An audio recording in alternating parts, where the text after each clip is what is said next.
Today we're going to be talking about making an herbal salve. The first thing you want to do is measure your ingredients. The salve ratio we'll be using is a 1 to 5.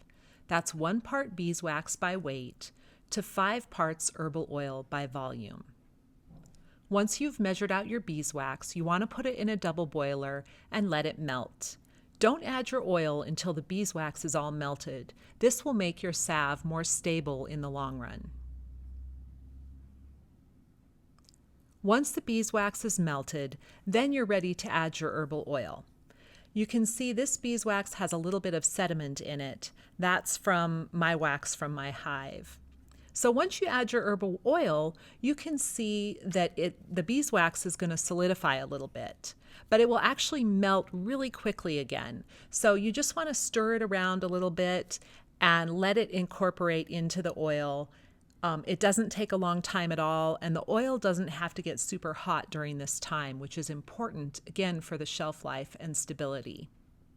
So once it's totally incorporated, then you can test the consistency of your salve.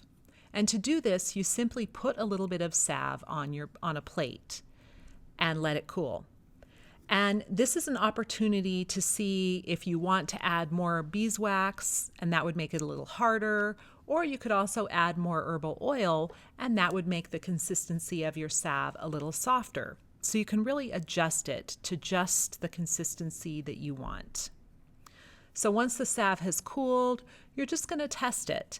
And to do this, you just want to put your finger on the salve, rub it around a little bit, and then rub it between your fingers. And this salve feels really good to me, so we're going to leave it just like it is. Once you're ready to pour, you want to wipe off the bottom of your pot. It's definitely going to have some water on it. You don't want that water to get into your salve. So I am using a Pyrex measuring cup and the handle is not attached at the bottom. And this is important. You're going to see why later. You're just going to pour in your salve into your measuring cup. And it's important that it's Pyrex because that's heat resistant. It's hot, so you want to be really careful. Make sure you don't burn yourself. And then you're just going to open your salve jars. And I like to line them up really closely together because it's just easier for pouring, in my opinion. So once you have them all lined up, then you're ready to pour your salve. And I have to say, this is a skill that I've developed, this kind of hand-eye coordination over many years of salve pouring. It is hard when you first start doing this, and it's just a matter of hand-eye coordination. I always tell my students to commit to the pour, and that means just don't stop pouring in the middle of pouring a salve. So otherwise you can end up with a huge mess. So you just pour. You can always come back later and refill if you haven't filled up enough. And then once you're down to the very bottom, things will be kind of solid. You can go ahead and put your Pyrex measuring cup right into your pan of hot water and let that salve melt. And then you're able just to pour off the very end of that salve into a jar. It helps if the handle's open. You can just stick it right over the pot to hold it in the warm water like that.